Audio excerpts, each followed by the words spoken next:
Tere tulemast kuulama ja vaatama papsid.ee podcasti, kus me väga ägedate saatekülalistega räägime erinevatel teemadel, mis puudutavad vanemlust, paarisuhet, erinevatest läbikolistatud ämbritest ja kõigest muust, mis sinna juurde käib. Ja meie podcastile on oma toetava õla alla pannud T1 keskus, kus leiab väga ägedat tegevust tervele perele. Meile väga meeldib see kolmas korrus, kus me siin podcasti salvestame, sest siin on sportimisvõimalusi väga palju. Squashi soovitame tulla mängima järgmine kord. Ja kui teile see saade korda läheb ja see, mis me teeme, siis kindlasti vajuta subscribe ja ära hoia seda endale. Jaga seda teistega ka, jaga oma sõpradega, jaga sotsiaalmeedias, sellepärast et niimoodi see hea sõna levib.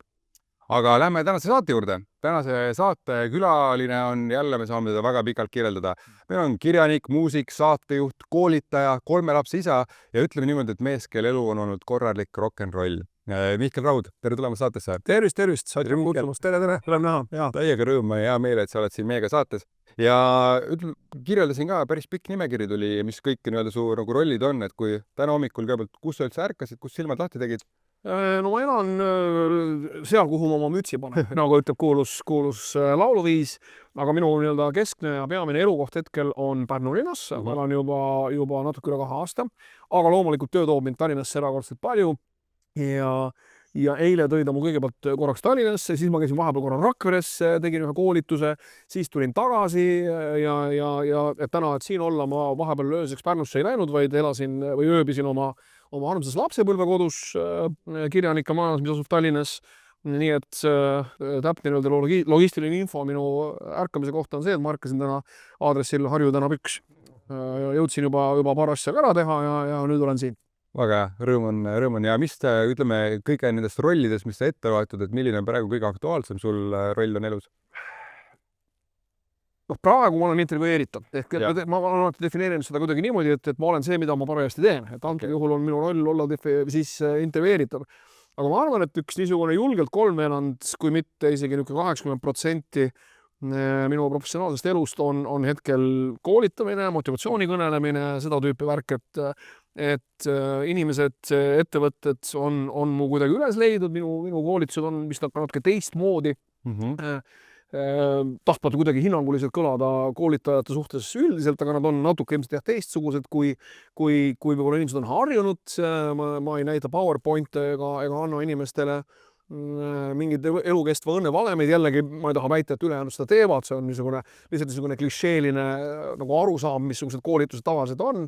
Et jah, et mul on natuke teistsugused, nagu minu raamatudki hästi kuidagi nagu ühest küljest eneseiroonilised, teisest küljest eluloolised, isiklikul kogemusel põhinevad, nii et see on see, mida ma teen ja kuidagi nagu suust suhu on see, ma ei ole ju väga, natukene ma loomulikult teen ka oma koolitustele Google'is reklaami ja nii edasi, aga üldiselt käib see suuresti nagu suust suhu, et keegi on kusagil kuulnud ja neid inimesi, kes just eriti ettevõtteid, kes minu koolitusi tellivad, on aina rohkem ja rohkem, nii et see on praegu asi, mis mind valdavalt rakkes hoiab. Ja mis teemadel need on?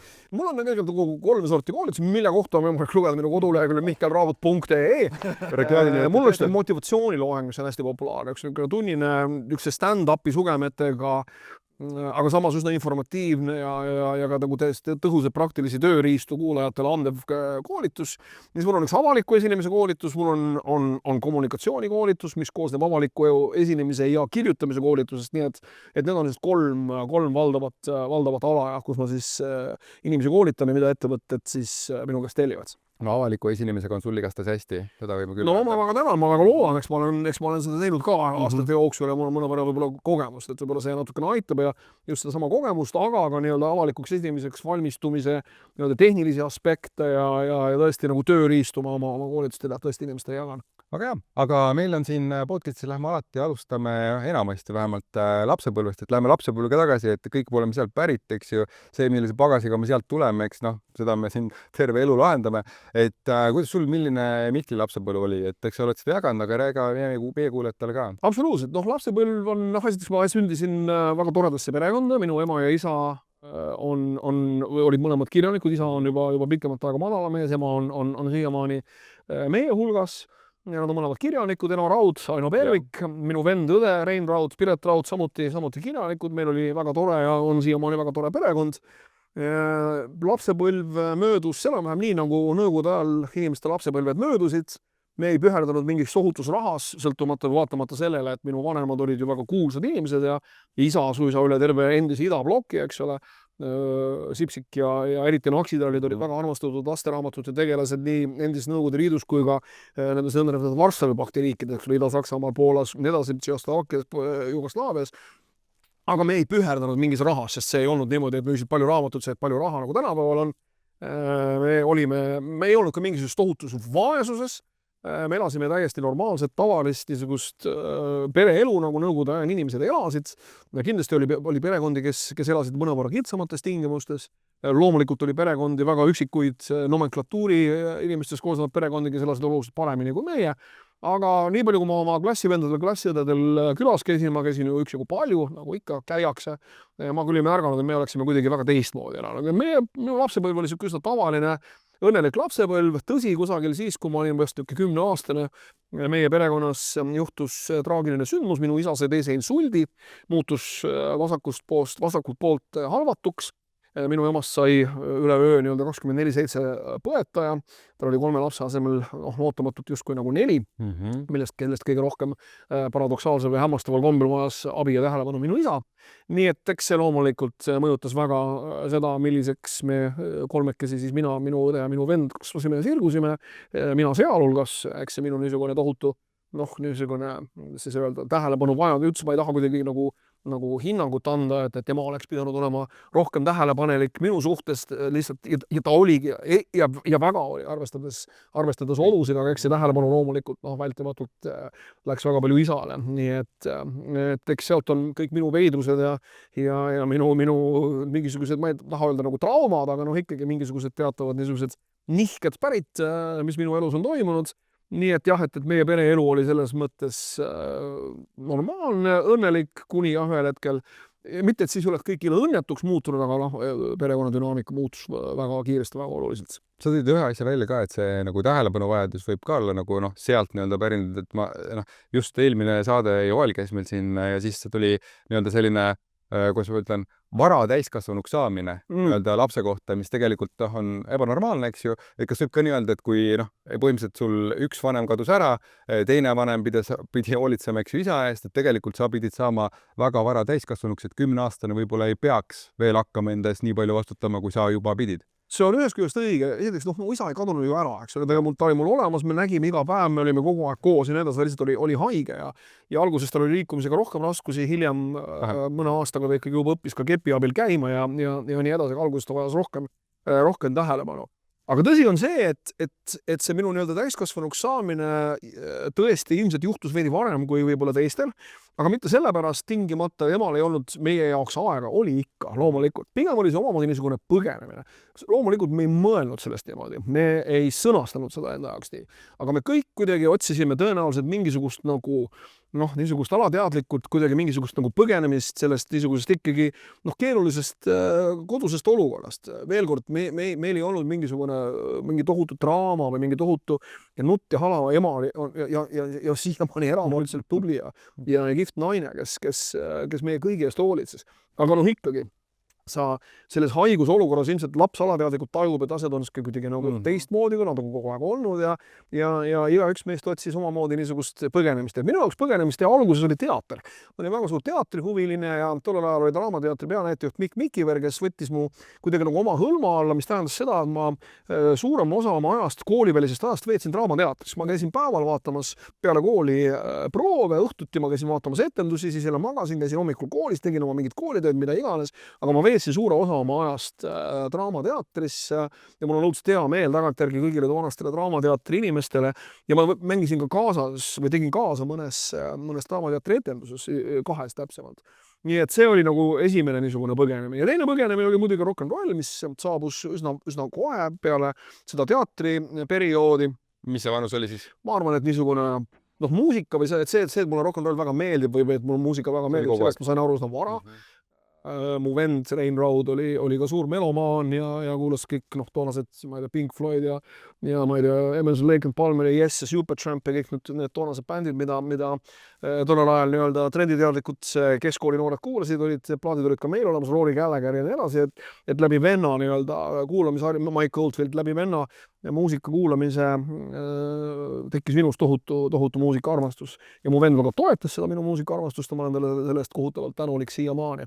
Aga sellest, et rock and roll on midagi, mis mind ikkagi nagu, ma tõenäoliselt sain üsna varakult aru, et mul oli siis üks konkreetne episood, mida ma oma esikraamatus kirjutan, kus ansambel Apelsin sõitis läbi meie maja hoovi autoga ühest sissekäigust sisse, siis Mati Nuud astus sealt autost välja, viskas hunniku tühja viinapudeleid meie prügikasti ja auto sõitis edasi.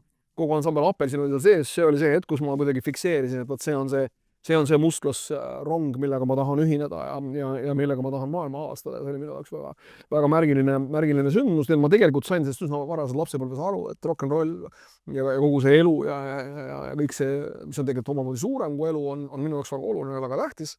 Aga selle otsuse, et ma tahan hakata muusikaga tegelema, ma võisin olla 12 aastane, kui ma hakkasin võib-olla tõsisemalt kitarri õppima ja 14-selt olid mul juba oma bändid ja 16-selt kutsuti mind Singer Vingerisse, nii et sealt ei ole nagu 16 Singer Vinger. Jah, 16 läksid juba, hakkasid elama, see oli juba ikka tõsine rock and roll. Absoluutselt, Singer Vinger ja ma usun, et võib-olla mõned vaatajad ei usu seda, aga küsige oma vanavanemate käest järele, nad kinnetavad seda. Singer Vinger oli 80ndatel aastatel erakordselt populaarne.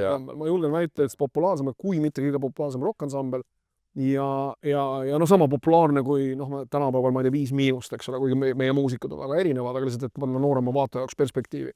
Mis tähendas seda, et me esinesime kogu aeg ja tihtilugu minu päev nägigi välja selline, ma läksin hommikul kooli, nüüd juba sellest teatriperioodist hilisemal ajal, kui see rock and roll saabus, kui mind Singer Vingerisse oli kutsutud, buss peatus, või ma läksin kõigepealt hommikul koolitunnid said läbi, mingi 2-3, millal nad võisid läbi saada, bändibuss oli juba kooli juures vastas, hüppasin bussi ja me sõitsime kusagile Lõuna-Eestisse mängima, me tulime tagasi ja hommikul läksin uuesti tagasi kooli.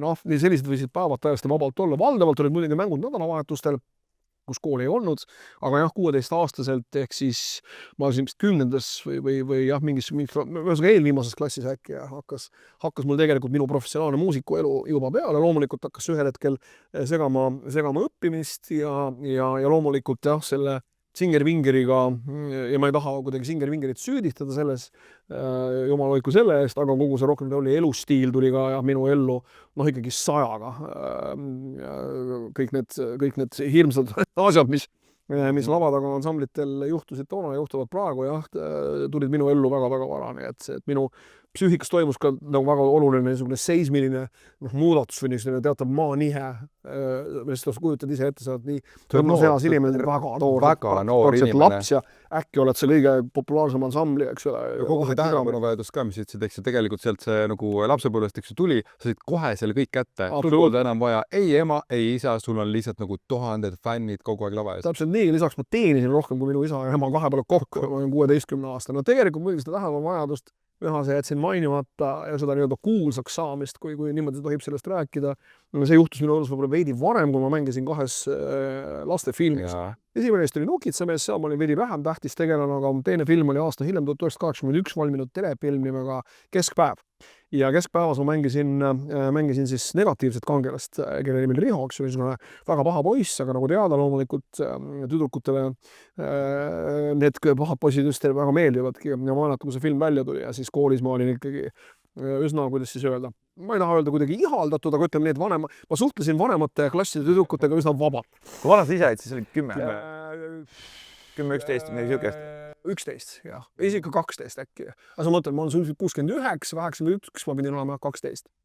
Siis juba hakkasid tüdrukud meeldima küll. Aga kuidas sul varem sellega, kui sa ütlesid, et ema-isa vaata tuntud, et kas privilegeeritud siukest asja ei kogenud? Ei, absoluutselt. Mina sellest lapsena aru ei saanud. Ja veel kord, kirjanikud ei olnud mingid privilegeeritud inimesed. Jah, ütleme, nende teoseid loeti ja see oli kõik väga tore ja see, mida kirjanikud võib-olla rääkisid ja see läks inimestele korda ja samamoodi nagu ta on alati korda läinud igal pool maailmas.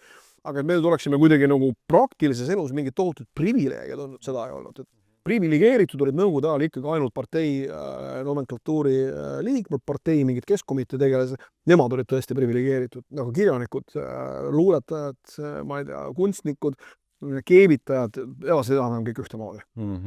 Ja siis sul tuli rock'n'rolli periood, seda me teame, eks ju, et see alkoholism stiilis sulle niimoodi ligi, aga no mis seal hiilida, kui sa oled 16, siis sa võtad lihtsalt, su organism võtab selle lihtsalt niimoodi vastu, rääkimata sellest, sa töölt ka, et natukene geen oli ka seal taga, eks ju. No eks muidugi loomulikult, et selline alkoholism on paratamatult geneetiline värk ja no minu isa, noh, ma olen sellest üsna palju rääkinud ja ma ei taha seda nagu liiga üle dramatiseerida, aga eks jah, ütleme niimoodi, mu isa oli võis olla üsna pöörane tüüp, kuni ta haigeks jäi ja ega siis sealt edasi ta rohkem loomulikult tema elustiil rahunes väga maha. Aga tore on omamoodi mõelda, et nende armsate lasteraamatute nii-öelda loo ja tegelikult oli väga pöörane vana, väga kihvt vana, väga sotsiaalne vana, väga vaimukas vana. Ja eks ta muidugi võis juua üsna nagu mitmete nädalate kaupa, aga jällegi need tsüklid ei olnud kuidagi, see võib-olla juhtus korra, äärmisel 2 korda aastas, et valdavalt oli meil ikkagi väga, väga terve ja väga, väga nagu normaalne ja karske pereelu.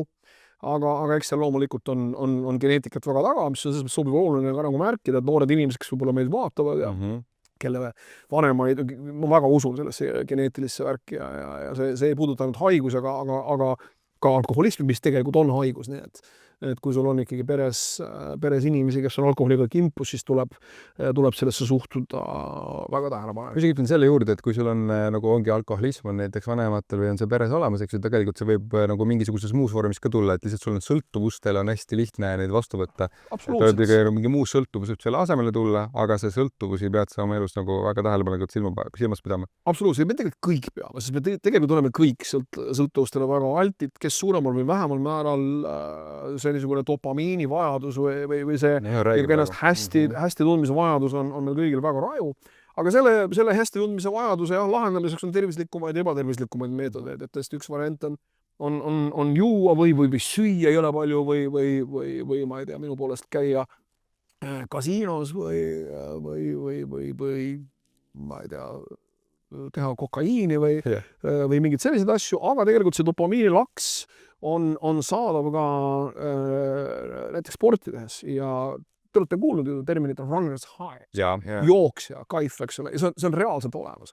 Mina ei ole seda kogenud, sest ma ei ole väga jooksja, aga ma olen kogenud seda jõusaalis, mulle väga meeldib lihastreeningut teha, et kui sa ikkagi teed korralikult lihastreeningut, siis ühel hetkel sa ikkagi tunned seda sama rush'i, mida sa võib-olla tunned mingisugust mõnuainet tehes, et tegelikult need samad mõnusad hetked on saavutatavad läbi väga tervislike tegevuste ja ma väga soovitan neid tervislikke tegevusi proovida ja nende rush'ideni läbi tervislike toimingute jõuda. Nii et sul on ka, ütleme, alkoholismi, et see päris noorelt 21 oli ka? Lõpetas 21 jooks.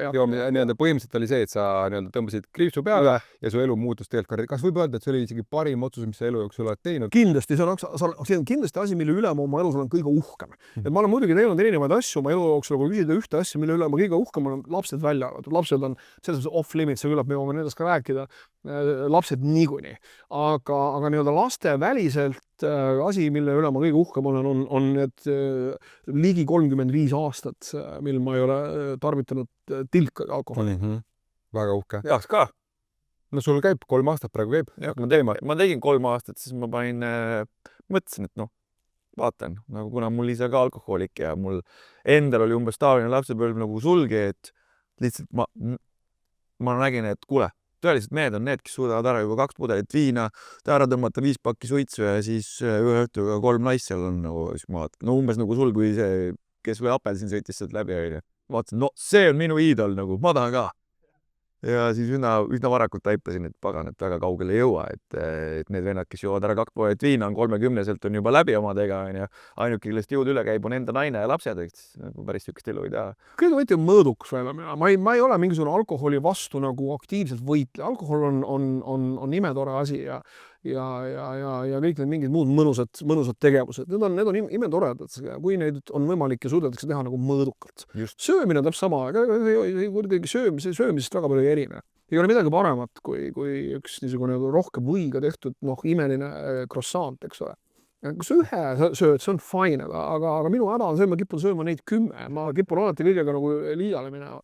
Et selles mõttes jah, et ega spordiga, nende tervislike asjadega võib minna liiale, sa võid ka mingisuguste nii-öelda tervislike asjadega minna liiale, sa võid liiga vähe süüa mingeid toitaineid, sest sulle tundub, et nende toitainete söömine on sinu jaoks ebatervislik, et noh, kõigega on võimalik minna liiale. Kus sa täna oma terviseskaalal oled? Sa oled käinud nagu ütleme, et olnud oluliselt suurem, ma ei tea, kas sa oled fitim olnud, kus sa praegu oma tervise nii-öelda selle ma olen suhteliselt okeis kohas, ma võiksin olla muidugi veidi paremas kohas, et ma olen olnud ka veidi paremas kohas.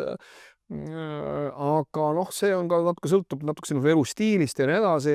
Ma olen füüsiliselt üsna terve, ma käin igal aastal, teen endale need põhjalikud vereuuringud ja mul selles mõttes hea hetk, ma just üleeile sain oma värsked uuringud kätte ja kõik tundub olevat nagu hästi ja ma käin paranoiliselt nendel uuringutel igal aastal, teen põhjaliku vereanalüüsid, ma jälgin oma tervist põhjalikult. Ma üritan jälgida ka oma toitumist, see ei õnnestu mul nii hästi kui iga-aastane vereanalüüside tegemine. Ma käin trennis, ma üritan käia vähemalt 3 korda nädalas, jällegi alati ei õnnestu väga praktilistel põhjustel, aga ma üritan käia. Ka trenniga on olnud mul perioodi, kus mulle tundub, et ma olen läinud liiale. Aga jällegi pigem minna trenniga liiale kui toitumise või mingi muu asjaga. Kuidas see väljendub sulle, kui sa tunned, et sa nagu oled liiale läinud? Noh, kas ma just pean tegema 7 korda nädalas personaaltreeneriga trennida? Võib-olla piisab 5, eks ole. On umbes natuke see, aga mul on olnud perioode ja seda pikki, ja mis seal salata, muidugi vorm oli nagu mega. Aga võib-olla piisab nagu 5, et võib-olla tegelikult tahab lihas ka natuke taastumist ja võib-olla sa ei pea kogu aeg andma. Tõsi ta on, ma mäletan neid Insta-stories, kirjutasin Mihklile, ütlesin, et pagan, ma pani ikka itega nagu noor hobune seal. Ei, see ongi väga lahe ja personaaltreeneriga treenimine on väga lahe aga jah, et ka kõige sellega, ma päris nii hull ei ole, nagu mõned on, kes panevad 2 trenni päevas, kõigepealt panevad hommikul 1,5 tundi ja siis veel õhtul ka 1,5 tundi, et see on juba nagu overkill, aga kõige alus on mõõdukus absoluutselt. Aga kui tervisest räägime, siis ilma selle vaimse terviseta ka eks ju ei saa, et sinul need paanikahood, ärevushäired, mis sul tulid ka sellest alkoholismist tugevalt peale, kuidas nendega praegu lood, et kuidas su vaimse tervise nii-öelda olukord praegu täna on? Ma arvan, et mul on suhteliselt okei. Ma olen õppinud oma paanikahäirega elama. Ma olen saanud ta kontrolli alla, ma ei võta paanikahäire vastu mingisugused ravimeid ega midagi taolist. See on kõik mingisuguste harjutuste ja teraapia abil lahendatavad. Tõsi on see, et ma hoian oma vaimsel tervisel kogu aeg nagu silma peal, ma käin teraapias, olen käinud tänaseks vast ikka juba 5 aastat ühe terapeudi juures, lihtsalt mõnikord tihedamalt, kui on vajadus, mõnikord harvemini, kui vajadust ei ole, aga ma nagu kogu aeg nagu põrgatan, mul on inimene, kellega ma saan oma asju arutada nii, et ta ei anna mulle hinnanguid ja ta ei ole minu pereliige, et selles mõttes ma olen väga suur teraapia fänn, loomulikult on võimalik ka sellest teadussõltuvusse nagu igast muust asjast. Seda asja mul õnneks ei ole ja mul on väga kihvt ja väga tore terapeut. Et ma hoian sellel silma peal ja olen olnud ka üsna värske, mul pool aastat tagasi ka nagu läbipõlemise piiri peal, aga jällegi kuidagi saanud eelmise aasta suvel. Aga ma sain õnneks kiiresti aru, et vist läheb jamaks ja astusin kohe ka nagu vastavad sammud, et ma vähendasin oma töökoormust. Kärtari peale, jah? Jaa, et ma ei jõudnud sellesse kohta, millest on mulle arstid rääkinud, kus inimesed reaalselt nutavad ja ei olegi suutelised voodist välja tulema, ei olegi suutelised pool aastat midagi tegema, et ma ei jõudnud õnneks sinna. Aga ma oleksin sinna tõenäoliselt jõudnud, kui ma ei oleks saanud õigel hetkel nagu härjal sarvist. Nii et ma seda ikkagi soovitan ka väga tähele panna ja jälgida, et see ületöötamine on teema. Kas sa igapäevaselt ka midagi nagu teed, et lisaks sellele nagu korralisele hooldusele, et teraapias käimine, mega soovitame nagu seda korralist hooldust nagu iga kord, aga sul ka midagi muud igapäevast, millega sa hoiad enne nii-öelda meelt ja vaimu teravana ja korras? Ma ikkagi arvan, et see tuleb suuresti läbi füüsiliste tegevust. Okei. Ja Et ma väga maandada usun ennast sellesse läbi füüsilise. terve keha, terve vaim sellesse kontseptsiooni. Et jah, et kui sa nagu hoiad oma füüsist kontrolli all ja käid regulaarselt treeningus, et siis tegelikult see mõjub ka sinu vaimsele tervisele mega hästi. Aga jah, oluline on see, et jah, mitte nagu ülearu palju töötada. Töötamine on kihvt, mulle meeldib väga tööd teha. Aga minu töö on, eks ole, koolitused ei ole ainult see 1,5 või 3 või teinekord terve päev, eks ole, tundi koolitus on, ma ka sõidan sellega seoses, et ma pean, minu koolitused viivad mind igale poole üle Eesti. Ja see sõitmine on tegelikult vaatad kõige väsitavam osa seda seejuures. Et autoroolis istumine ja tegelikult autoroolis olles sa teed ju tuhandeid otsuseid kogu aeg. Sa ei suuda neid või sa ei oska neist võib-olla kui otsustest mõelda. Aga liikluses mind kohutavalt väsitab. See oli üks põhjus, miks ma Tallinnast ära kolisin. Ma lihtsalt ei tulnud ühel hetkel enam Tallinna liiklusega toime, kuigi ma armastan Tallinnat ja ma olen siin sündinud ja see on minu kodulinn ja südamele mulle väga lähedal. Aga lihtsalt Pärnu ja kõik ülejäänud linnad on oluliselt nagu mõistlikuma, siis öelda elukeskkonna. Rahulikumad selles suhtes. Oluliselt kõik muidugi, jah. Davai. Aga kui lähme korra sinna lapsepõlve juurde nagu tagasi, kui mõelda selle peale, et ütleme esimesed 10 eluaastat siis, et milline isa sul oli ja kas sa oskad sealt ka mingit paralleele tuua, et milline isa sa ise olid, oled praegu? Ja, no see on väga keeruline küsimus ja väga raske küsimus minu jaoks, sest ega ma üldiselt ennast liiga heaks isaks ei pea. Ma üldiselt pean ennast ikkagi isana. Milline isa Mihkel on siis? Suhteliselt läbikukkunuks. Ja ma olen sellest ka kirjutanud suisa eraldi raamatu, mille nimi ongi Isa ja olen sellest ka ju varem tegelikult rääkinud ja sellest rääkimine alati väsitab mind kohutavalt, sest see on siiamaani minu jaoks väga keeruline teema ja asi, mille eest ma tegelikult kogu aeg põgenen ja ma üritan oma pead kuidagi liiva alla peita, aga fakt on see, et kõik minu 3 last on ikkagi kasvanud üles ainult ja valdavalt tänu nende emadele, et mina olen oma laste kasvamises mänginud oluliselt nagu väiksemat rolli, kui tegelikult üks hea isa peaks mängima. No alati võib tuua, eks ole, erinevaid põhjusi, et ma ei tea, mu 2 väikest last, nad elavad Ameerikas ja ma ei saagi nendega kogu aeg koos olla ja Aga räägime sellest ajast, kui te olite, sest te olite ju paljude koos elasite, paljude koos olite enne, kui sa ära kolisid sealt ütleme, ma mõtlen, minu teine abielu ikkagi sai läbi sisuliselt 2019 lõpuks oli, üritasime nagu punnitada, aga ta oli siis, kui 20 oli ikkagi juba selge, et see sai läbi. Mirjam sündis 2016, ehk Mirjam oli siis 4-aastane. No jah, Mirjamiga ma olin 4 aastat koos ja Joosep oli vast selline ligi 2, jah. Et jah, nii palju ma ikkagi nendega koos olen olnud, kuigi jah, see viimane Ameerika aastaks ma käisin Eestis tööd tegemas ja raha tegemas, et pere saaks Ameerikas elada. Nii et ega ka see Ameerikas oldud aeg, eks sealt need probleemid tegelikult kõik suuresti alguse saidki. Nii et isegi nagu sellel Ameerika ajal siis ka sa ei pea ennast sellest isaks, kes mängib, möll on nagu ma olin eemal suure osa ajast. Okei. Ja seda kui see on, et sa ütled küll seda, eks ju, et tegelikult sulle ei meeldi see mõnes mõttes tuleb sul jälle, praegu ka küsime, eks ju, tuleb sul see meelde see asi, aga mingit muutust selles osas või kuidagi, et seda ei ole, et ma ei tea, kolida mingis osas Ameerikasse tagasi või mingit sellist asja sa ette ei võtta. Ma ei taha Ameerikasse kolida. Ja mulle meeldib elada Eestis. Mulle meeldib elada Euroopas. Ma olen väga suur Euroopa inimene.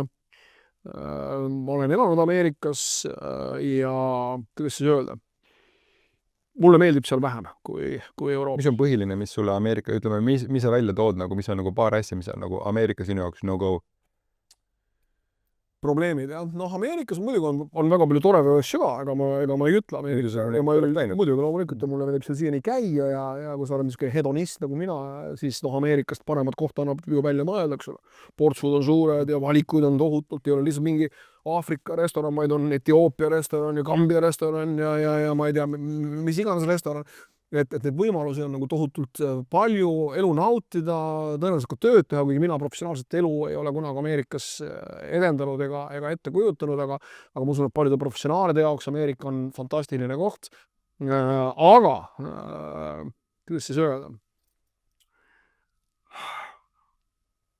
Paljud asjad on ütleme niimoodi, kultuuriliselt on ikkagi üsna mitmed asjad, mis on eurooplasele Ameerikas arusaamatud.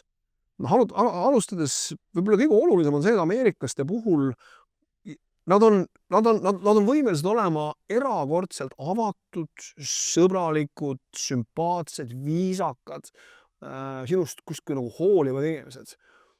Aga ühel hetkel saad aru, et see tegelikult ei ole nii, et seal on ikkagi, ja ma ei süüdista neid selles, sest Ameerika elu ongi ehitatud võidujooksmisele.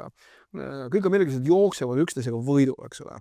Ja sa pead vältimatult, eriti selles korporatiivses maailmas olema võimeline ka oma sõbrale nagu noa selga lööma. Seda tehakse nagu kõhklematult, kui see hetk kätte jõuab.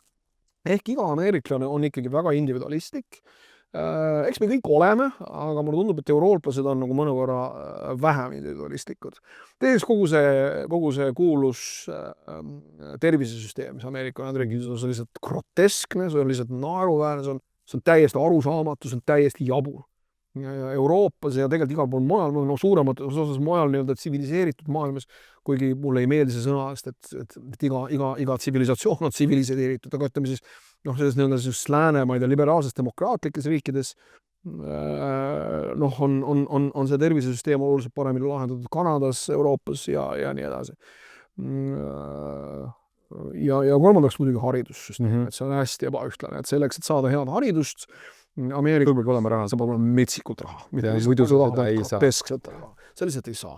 Euroopas nii ei ole. Et Euroopa on selles mõttes oluliselt inimlikum ja mulle kuidagi arusaadavam ja sümpaatsem kant olemiseks. Aga kui tihti sa praegu USA-s käid? Kui tihti sa lastel külas ma tahaksin käia tihedamalt, aga töö hoiab ikkagi väga-väga kinni. Oli perioode, eriti see aasta, kui pere veel koos oli, kus ma võisin teha 6-2-3 lendu Atlandi ookeani. Praegu ma üritan niisugune, täpselt jälle kuidas just nüüd ma kohe jälle varsti lähen, et õige pea ma jälle kohtun oma lastega. Ütleme paar korda. Siin ka käivad? Jaa, suviti ikka, suviti käivad ja. Aga paar korda aastas ikka püüan ära käia. Ja kuidas lastel selles mõttes, et kui sa Mihkel ütlesid, et haridus keeruline saada niisugust kvaliteetset asja, kus täna tunned, et neil see tagatud on? Eks nad saavad selles mõttes head haridust, et nad käivad heas koolis, aga eks see hea kool muidugi tuleb konkreetse hinnasildiga. Ja.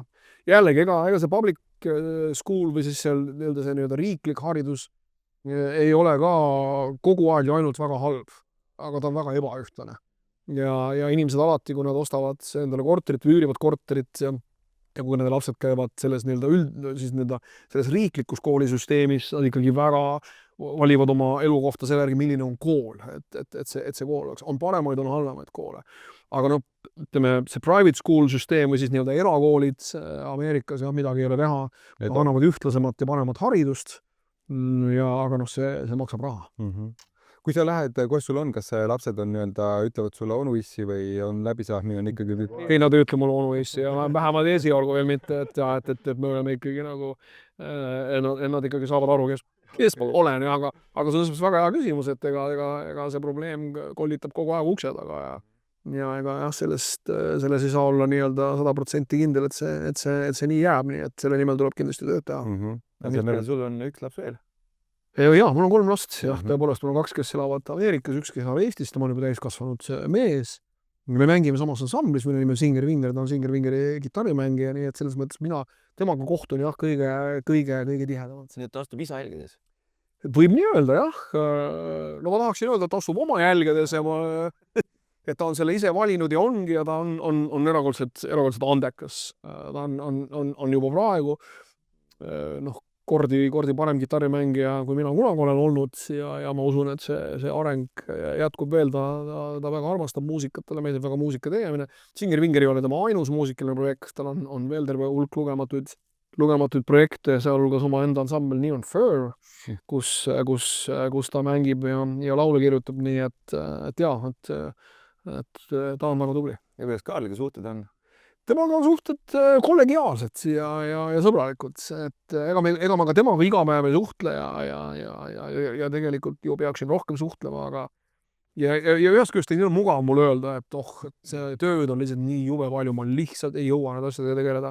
Aga fakt on see, et ma prioriteedid. olen meeletult rakkes kogu aeg. Okei, aga samas on ikkagi prioriteedid ka, eks ju, et mille sa, eks ju, nagu valid. Kõik on õige, absoluutselt, kõik on õige, ainult et jällegi võib-olla on see jälle niisugune mugav vastutusest põgenemine, aga selleks, et ühesõnaga, kuidas öelda, et mul on neid perekondi, mida ma Toetad.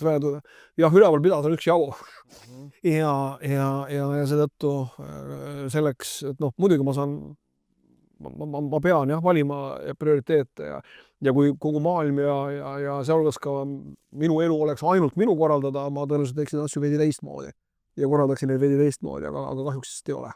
Kuidas on, kui nagu mõelda selle, et sa oled ka 3 korda oled, eks ju, abielus, 3 korda oled abielu lahutanud, võib öelda, et ühtepidi, et suurde kogemuspagasiga, eks ju, teisest küljest, et kas sa oled ikka midagi õppinud ka sellest? Jaa, ma olen väga palju õppinud. Et 3 korda nagu ikkagi sama reha otsa nagu natuke astunud, kas on mingi ühisnimetajad seal ka või et miks, et raamatus sa oled ka selle pannud, eks ju, see raamat 3. vist ka nagu päris ei päästnud. Ei, jah.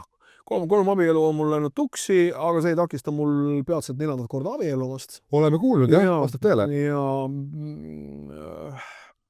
see on üks keeruline teema jällegi, ma võin sellest rääkida nagu väga palju, aga loomulikult iga inimene õpib igast suhtest väga palju ja sa ei pea tingimata selleks abielus olema, sul võib olla ka lihtsalt pruut, kellega sa oled, ma ei tea, aasta või 2 koos ja lähed temaga lahku ja eks kõik me nendest inimsuhetest ju õpime ja saame loodetavasti läbi selliste valusate kogemustega kuidagi nagu targemaks ja mina olen väga karmausku inimene, ma ilmselt ei ole mingisugune nagu voodoo ja abrakadabra mees ja üldiselt usun seda, mida valitsuse teadlased ütlevad. Aga on siiski mingeid asju, millesse ma väga usun ja põhiliselt läbi valdavalt oma isikliku elukogemus. Üks teist on karma, ehk see, mida sa teed teistele, tuleb sulle tagasi vältimatult. Ja mulle tundub, et ma olen nüüd oma suhtes, ma olen ju suhetes olnud see, kes on ise suhtest ära läinud, kui ka see, kelle juurest on ära mindud. Ja mulle tundub, et praegusel hetkel mul on see ma tahaksin väga loota, et see karma level on mul nagu kenasti nullis. Et ma olen teinud teistele haiget, aga mul on ka täpselt sama palju haiget vastu tehtud. Et mulle tundub, et mul on sellega nagu kõik fine, et mul on see karma balanss või kontojääk on 0, et ma ei ole kellelegi võlgu ja mulle ei olda võlgu, nii et selles mõttes ma tunnen ennast nagu olevat üsna heas kohas. Nii et 4. abielu stardipositsioon on hea? On hiilgav, absoluutselt. See ei ole sündinud, sest tihtilugu need uued suhted ja mõnikord ka abielud sünnivad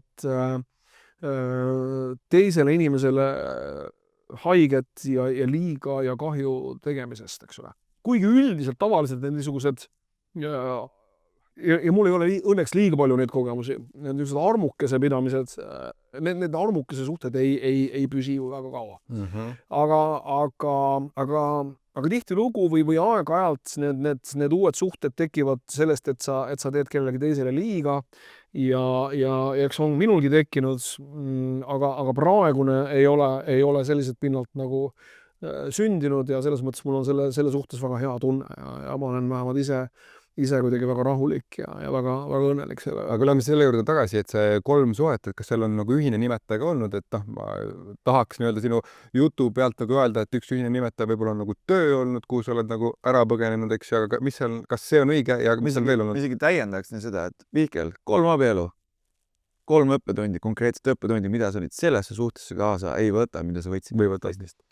See tähendab, jah, ma ei taha nagu ühelegi abielule panna nagu selles mõttes näppu peale, et ma ei taha kellelegi kuidagi nagu, eriti kuskil nagu kaamera ees, kuidagi nagu ühelegi suhtele konkreetselt osutada. Osutad nagu nii endale? Võib-olla nagu 3 õppetundi kõikidest nendest 3 abielust kokku ja ega mul neid suhteid on ju veel, ega siis kõik ei ole abieluga lõpnud, kuigi ma üldiselt olen seda tüüpi vend, kes kui ta nagu enam-vähem nagu tunneb, et see vist on nagu õige inimene nagu sööstab abiellu.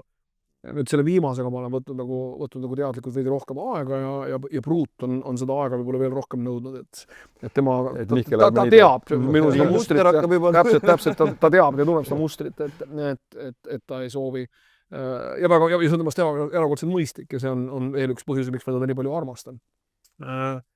Aga 3 õppetundi, üks õppetund on võib-olla see, ma üritan seda kuidagi niimoodi sõnastada, et keegi ei tunneks ennast pahasti, et keegi ei saaks valesti aru. Ma arvan, et laste saamine või laste tegemine peaks olema asi, millele inimene mõtleb enne väga-väga põhjalikult järele. Ma olen väga õnnelik kõigi oma 3 lapsele. Mul on väga hea meel, et nad mul on.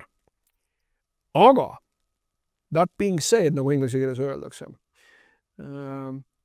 noor inimene, ma tänaseks olen veendunud ja see on minu isiklik subjektiivne hinnang ja see hinnang ei pruugi olla õige, see hinnang ei pruugi olla tõene.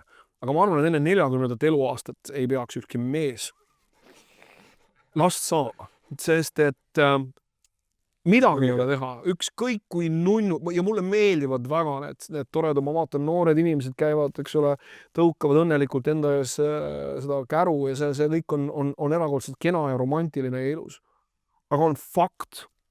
Inimesed on muidugi väga erinevad, aga on fakt, see on fakt ja sellel ei ole võimalik kuidagi ühte või teistpidi otsa vaadata, sinu elu muutub sellel hetkel, kui sul laps sünnib. Absoluutselt. Tegelikult juba siis, kui naine rasestub, sinu elu muutub pöördumatult ja see ei ole mingi asi, mida sa tagasi keerata.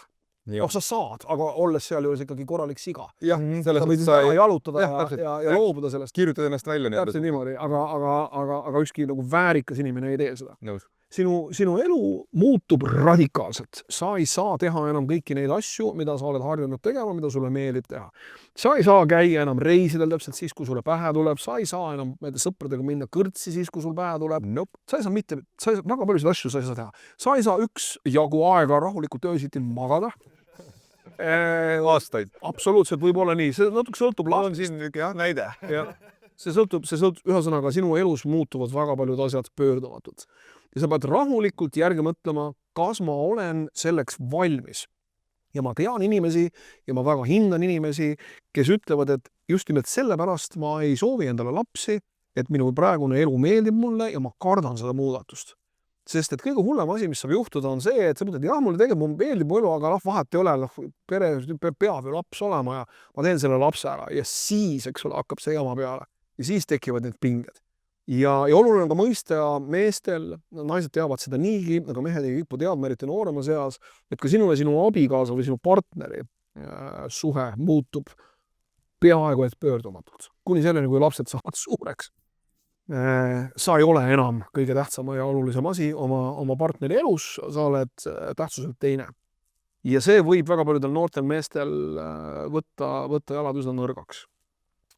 Ehk siis see vastutus on ikkagi, selle otsuse tegemine peaks olema hästi läbimõeldud. Mina olen veendunud ja veel kord see ei ole kindlasti tõde, see on lihtsalt minu veendumus, et mees ei ole enne 40. eluaastat võimeline seda otsust tegema või kõiki neid asju nagu põhjalikult läbi analüüsima. Jällegi, selle kõige juures mul on väga hea meel, et mul lapsed siiski sündisid, aga veel kord just nimelt nende läbimõtlematuste tõttu tõenäoliselt olen ma olnud olukorras, kus isadus on minu jaoks erakordselt keeruline ja valus teema, millest mulle eriti ei meeldi rääkida, millest ma kogu aeg põgenen, mis on minu elu võib-olla kõige raskem ja siiani võib-olla lahendamatum nagu probleem. Okei, see on number 1. Ehk siis sa ei pannud allkirja põhimõtteliselt alla sellele, et mille sa vastu said või vastu võtsid, et sa ei osanud sellega kõigega arvestada lihtsalt, mis see tegelikkus tuleb? Kindlasti ei osanud. Okay. Mis muidugi ei tähenda seda, et ma ei oleks rõõmus sellele, ma lapsed oluline on saada aru, et need on 2 täiesti erinevat asja. Aga lihtsalt, et lapse saamine on väga-väga suur otsus, väga-väga suur sündmus ja lihtsalt teha last sellepärast, et ma ei tea, naine tahab, mitte et minul oleks niimoodi olnud või et ma lihtsalt olen loll ja ei kaitse oma seksi või mida iganes, et see ei ole, et see ei peaks nii käima. Okei, aga teine? teine on see, et paari suhtes on erakordselt nagu kriitiline jälgida, et ei tekiks sellist olukorda, kus üks partner, ja tavaliselt kipub see partner olema mees, on teise partneri kohal. Oluline on jälgida, et sa kulged koos oma partneriga läbi elu paralleelselt.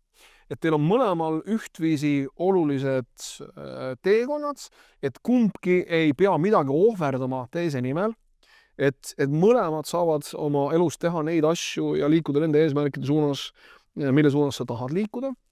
Te lihtsalt olete otsustanud seda teha koos. Aga pahatihti tekib paari suhtes olukord, kus üks tõueb teise peale. Ja enamasti on see üks mees. Et mõnikord on seal nagu objektiivsed majanduslikud põhjused, aga minu elus on olnud nii, et mulle on nagu tundunud, et minu partnerit teeb õnnelikuks vaat see asi. Ma olen oma peas, eks ole, kuidagi ehitanud valmis selle mingisuguse õnnelik olemise mudeli ja ma olen seda hakanud oma partnerile sõna otseses mõttes nagu, kuidas siis öeldes, pusikaga suust suhu topp. Sa ju tahad enda mudelit. Täpselt niimoodi. Sa ju tahad mitte tööd teha, sa ju tahad mitte karjääri teha, sa ju tahad, et sul on kogu aeg kõik ette ja taha ära tehtud, sa ju tahad, eks ole, ma ei tea, kogu aeg reisida, sa ju tahad kõiki neid asju ja sa lihtsalt muudkui teed seda. Õigustad enda põgenemist ka. Täpselt niimoodi, mõtlemata, et sinu partner võib-olla tahab tööd teha, võib-olla tahab karjääri teha, võib-olla ei taha kogu aeg reisida. Ehk siis enne, kui sa hakkad nagu ette kujutama, millises seisundis sinu abikaasa või partner on kõige õnnelikum, küsi tema käest. Kommunikatsioon. Täpselt niimoodi, mõistlik on alati inimese käest küsida, mis sind õnnelikuks võiks teha. Ja siis vastavalt sellele käituda. Aitäh sulle, Mihkel. Ka meie teeme koolitusi, samamoodi nagu sina. Papside meistriklassis üks tähtsamaid tööriistasid, mida me inimestele anname, ongi kommunikatsiooni tööriist, et me ei tekitaks neid mulje. Sest mida me ütleme Kristoga alati, eeldamine on kõikide päkkiminekut tema. Natuke vängemalt öelda. Üliilus, et sa selle välja tõid. See on nii, et tasub nagu küsida oma partneri käest, et mis sind õnnelikuks teeb. Ja tavaliselt on see eriti moodsate naiste puhul see, et mind teeb õnnelikuks see, kui mul on mingi asi, mida ma saan teha, mul on oma karjäär, mul on omad eesmärgid ja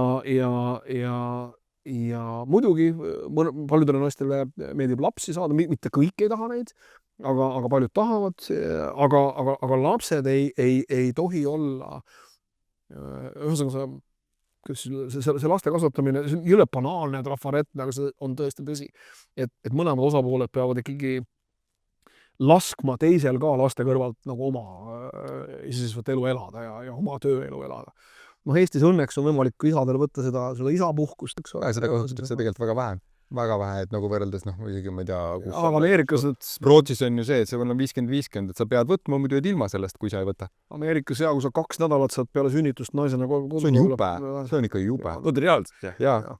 2 nädalat on sul riigi poolt põhimõtteliselt antud edasi, on see, et maksa enda taskus kinni, kui sa tahad lapsega koju jääda.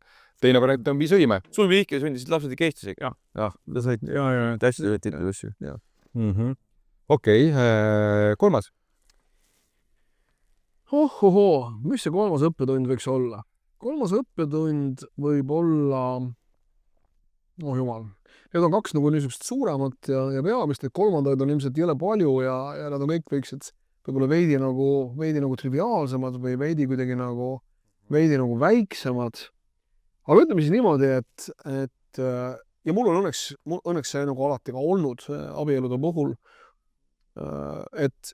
et sa ei saa teha järeleandmisi, et sul võib olla naisega erakordselt hea füüsiline klapp, aga kui sul ei ole vaimset ja emotsionaalset, et siis see asi ei tööta. Kõik need 3 asja peavad olema. Sul peab olema füüsiline klapp, sul peab olema emotsionaalne klapp, aga sul peab olema ka intellektuaalne klapp.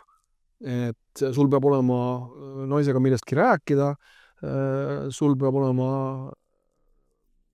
naisega midagi tunda ja sul peab olema naisega kindlasti ka füüsiline tõmme, et kui ühte nendest kolmest ei ole, siis on lugu lühike.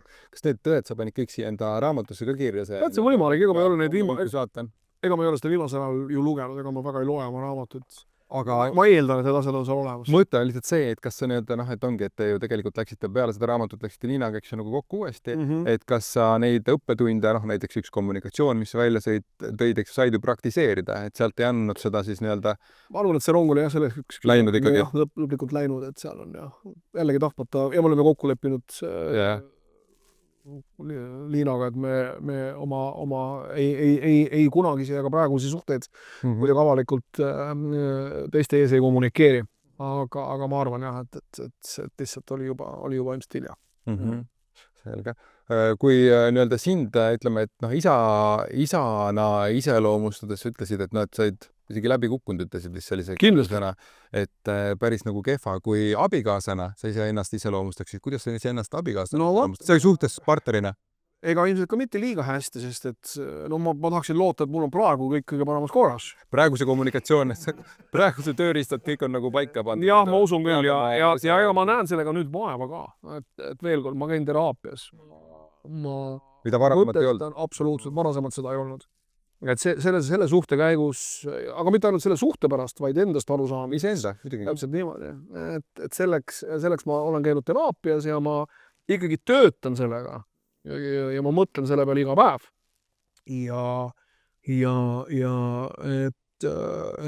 Et see on nagu tähtis.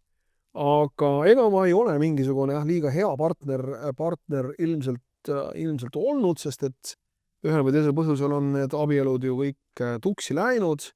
Esimese jaoks alati võib-olla ei ole lihtne öelda, eks ole, et kuigi ma ei tahtnud tegelikult ühtegi suhet kuidagi eraldi näpuga märkida, aga eks ma olin muidugi ju ka üsna noor. Eks nooruses inimesed teevadki asju, mida nad loodetavasti vanemana ei tee.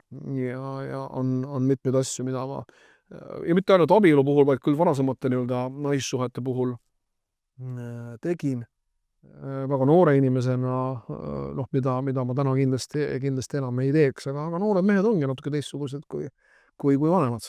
Kuidas su viimane abikaasa sind, mis sa arvad iseloomustaks, kui tema käest küsida, et milline inimene Mihkel on, mis omadussõna ta sinuga kasutaks? Sa mõtled minu praegust elukaaslat? Neljandad. Ta veel ei ole mu abikaasa. Ja ma mõtlen Liinat praegu hetkel.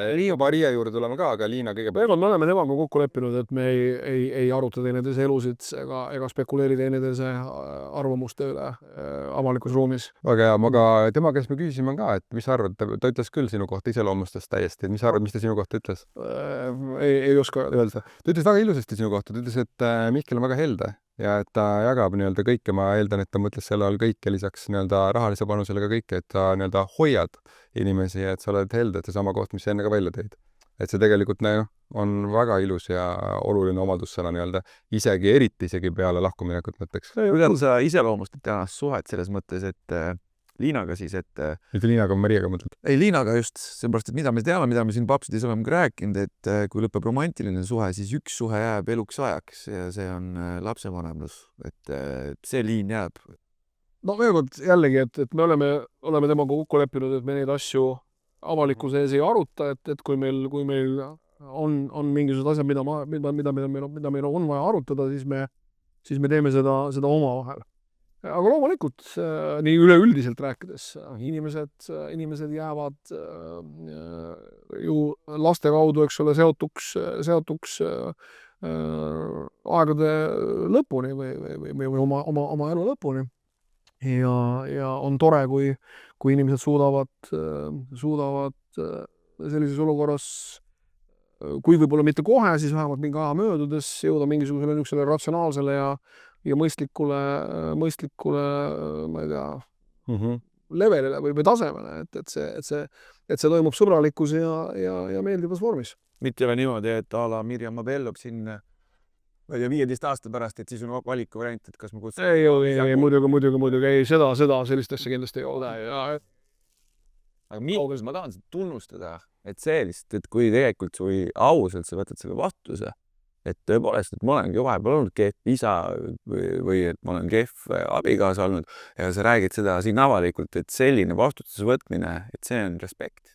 Ja, aga seda on jõle lihtne tegelikult teha. Tehtud on jõle lihtne öelda, ma ei ole kehv paps, eks ole, ja palju raskem on olla hea isa.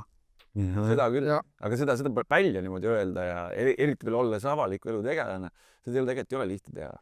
Jah, aga no see on lihtsalt vältimatu või no see on lihtsalt tõde ja mul lihtsalt ei õnnestu olla podcastis, mille nimi on papsid.ee ja rääkida sirge näoga sellest, kui fantastiline lapsevanem olen. Ma lihtsalt ei ole. Huvitav variant jälle, jah. Läksid just õppima seda, kuidas õhupallisest omakesi teha.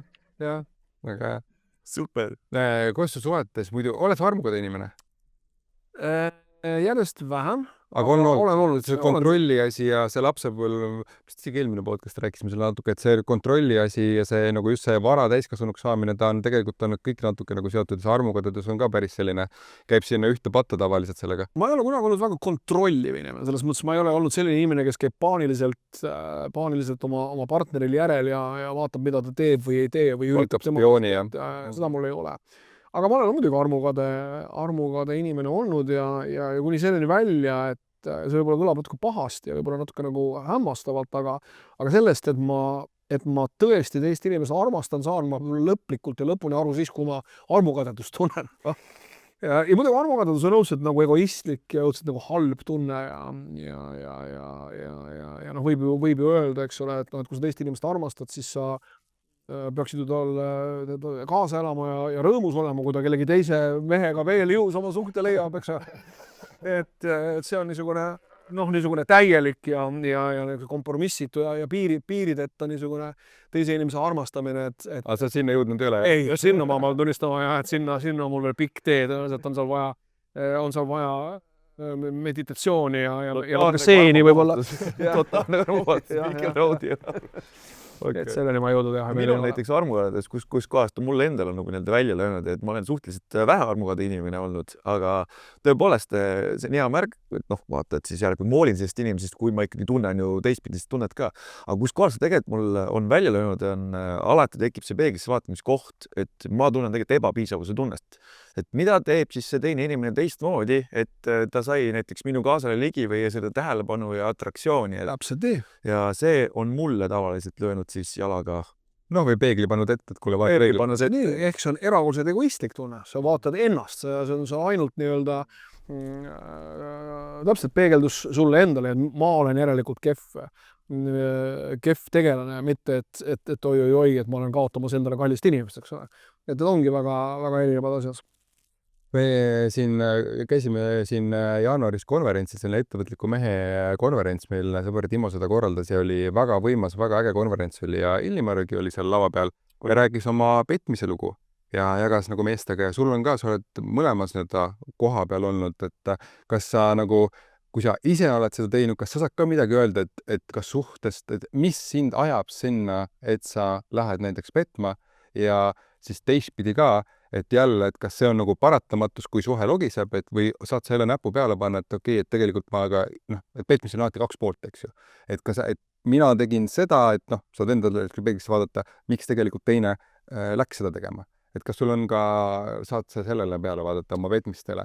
Ja see on tegelikult on ta, tahame sellest mitte rääkida, aga tegelikult on nii tavapärane. 30+% nagu on meil vähemalt paare, kus tegelikult üks partner kumb on petnud. Jaa, petmine on alati teadlik otsus, alustame sellest, et see ei juhtu kogemata. Ja alati võib küsida ja küsitaksegi, et kus koha pealt see petmine algab. Kas petmine algab sellest, kui ma ei tea, ma vaatan mõnda naist ja ma see on päris ilus naine või vaatan naist, et selle naisega mingis muus olukorras võib-olla võiks mul tekkida mingisugune suhe, kas see on petmine? Või on petmine see, kui sa asud flirtima või on petmine see, et sa teed esimese teadliku sammu millegi nii-öelda, kuidas siis öelda, tugevama emotsionaalse sideme loomiseks. Et see on alati hästi oluline ja minu meelest on oluline see partneritel omavahel kokku leppida. Kokkuleppe on kus koha pealt see petmine algab. et mis petmine on, kas mõte on juba petmine või kas seksuaalakt on alati petmine või kas, mis see petmine on, kust see algab, see on esiteks oluline kokku leppida.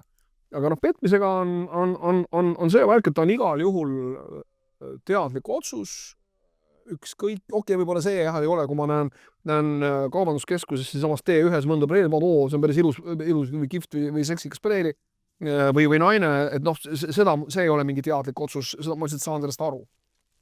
Aga kui ma lähen ta juurde, hakkan temaga rääkima, kas see juba on äkki siis see niisugune teadlik otsus, ta on igal juhul alati teadlik, nii et iga kord, kui sa oma selle teadliku sammu astud, sa pead olema nagu väga veendunud selles, et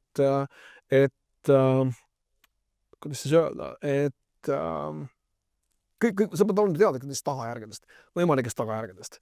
Ja minu kogemuses ja õnneks ei ole neid liiga palju olnud, tõesti neid petmise olukordi, aga on olnud neid siiski piisavalt ja mõlemat pidi, kus ma võin kinnitada selle kogemuse põhjal või vähese või omad mõnetiski nagu piisava kogemuse põhjalt, et need tagajärjed on alati väga-väga halvad.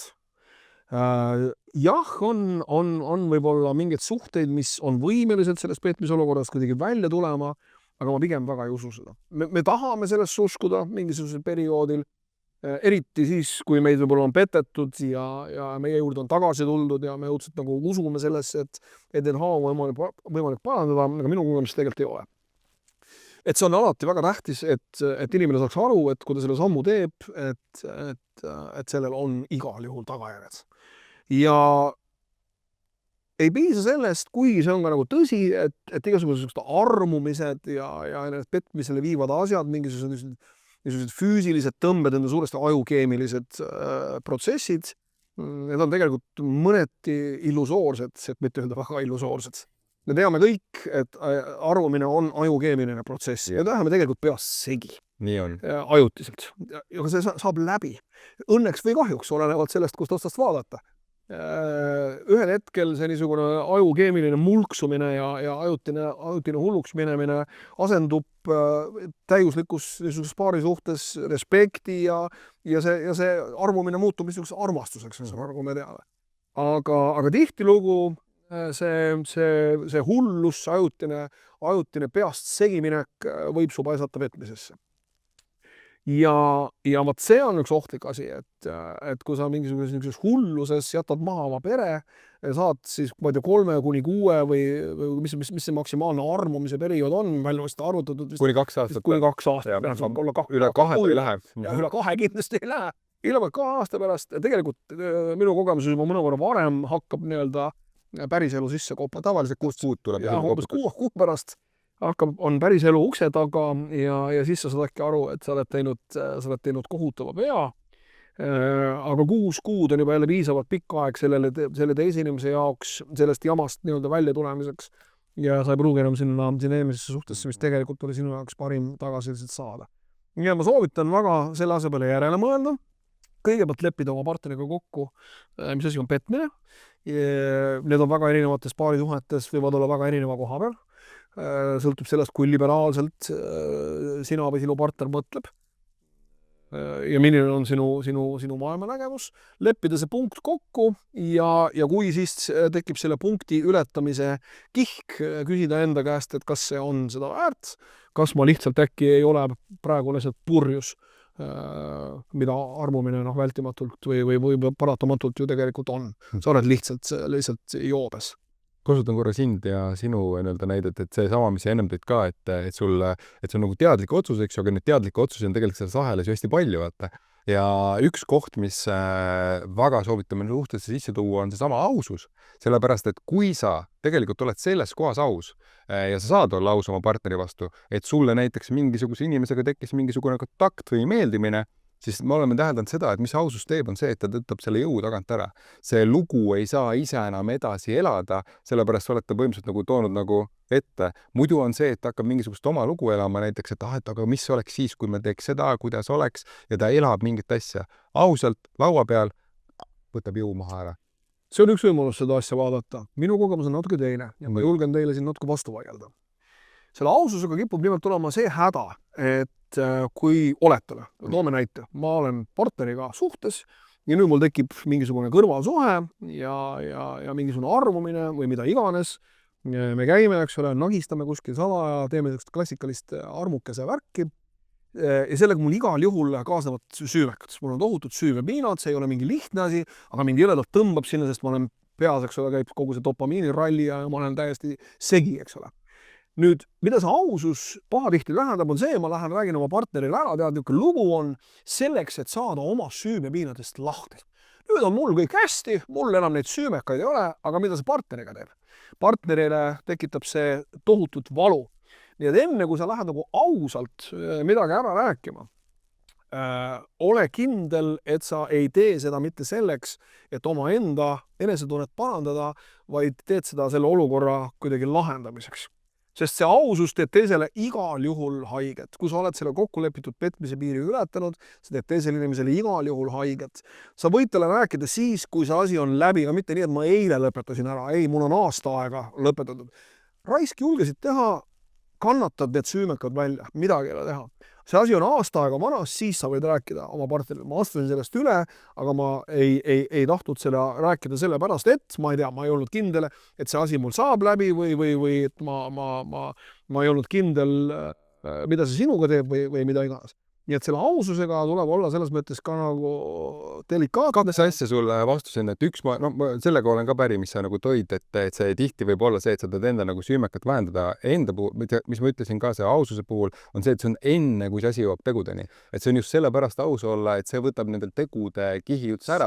Ehk siis sul ei teki seda, süümeka kohta üldse seda tekkidagi. Kui see süümeka koht tekib, olen päri, siis tuleb väga vaadata sellele otsa, kellel sa tegelikult paremat tunnetad, eks tekitada. Aga enamasti, vähemalt meie kogemusi, kes meil on koolitusel käinud on see, et tegelikult see teine pool teab.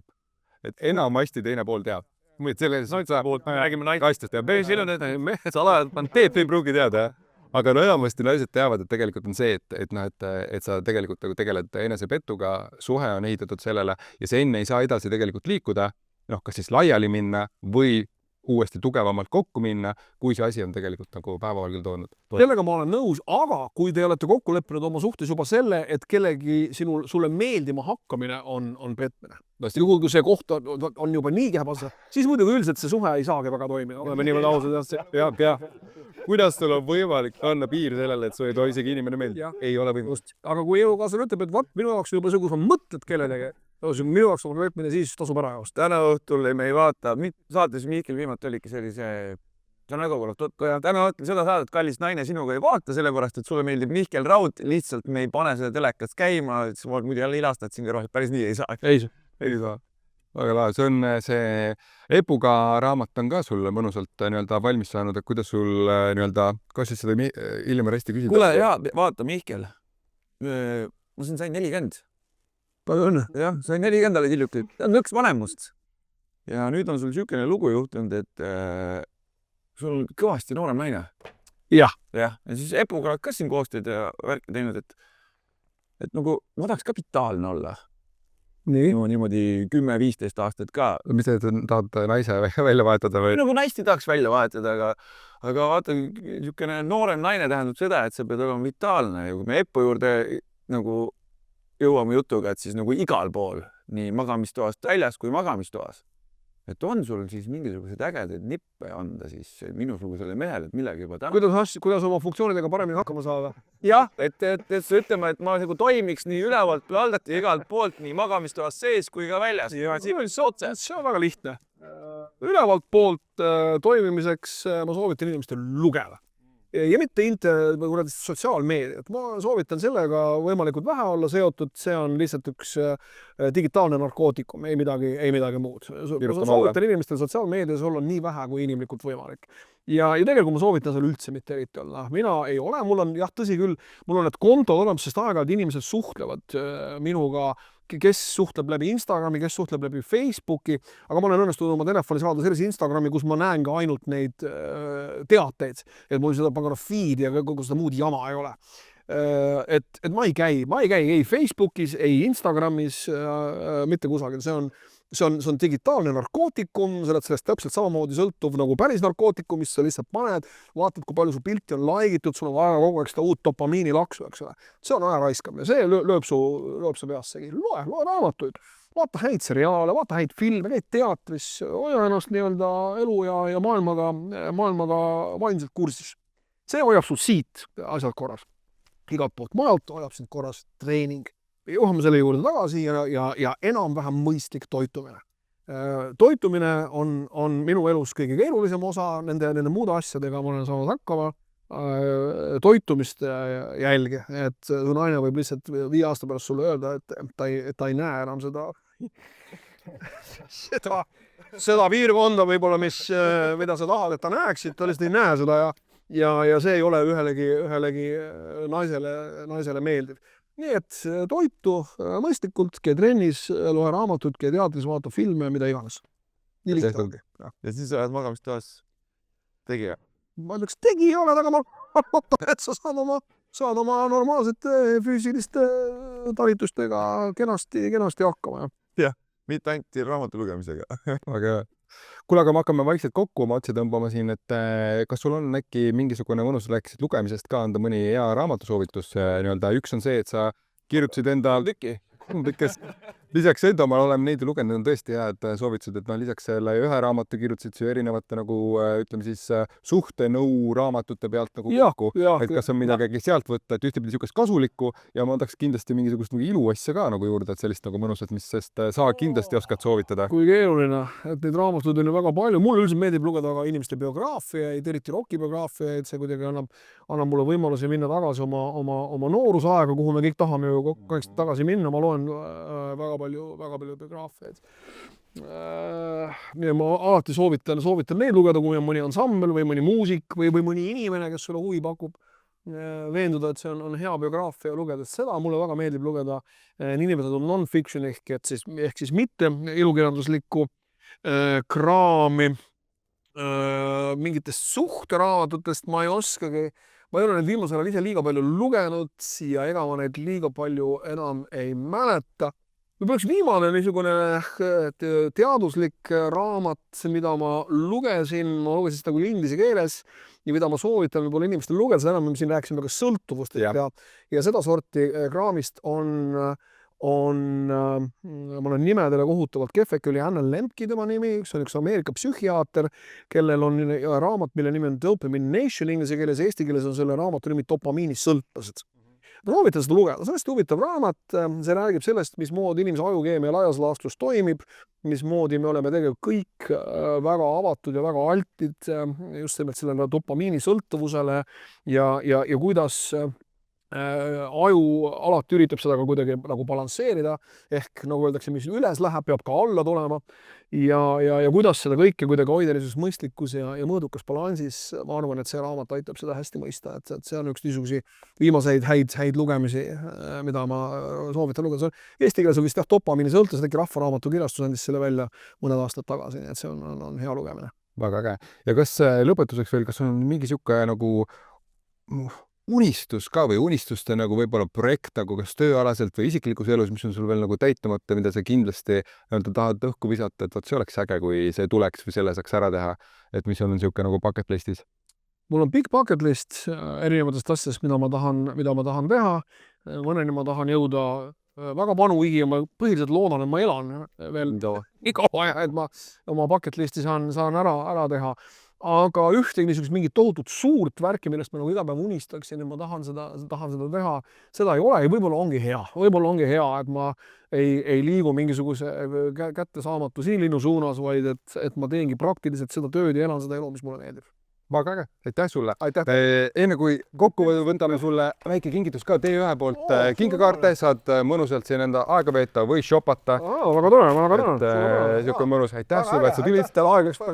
Väga kiiresti. Ja aitäh. Ja teile ka, kes te meid kuulisite, vaatasite, aitäh, et meiega olite. Jälle tuletame meelde, et klikige sinna subscribe buttoni peale ka, et jälgige meid ja jagage meie osa teiste sõpradega ka, et nad saaksid samamoodi. Külastage ka papsid.ee kodulehte, et seal vaadata ägedaid koolitusi. Meie suvelaager on juba üleval seal ja ka täna rääkisime kommunikatsioonist, siis meil on isegi olemas suhteaudit veebikoolitus. Jah, kindlasti vaadake sinna ka peale ja teiega kohtub juba 2 nädala pärast. Nii et aitäh teile ja tšau!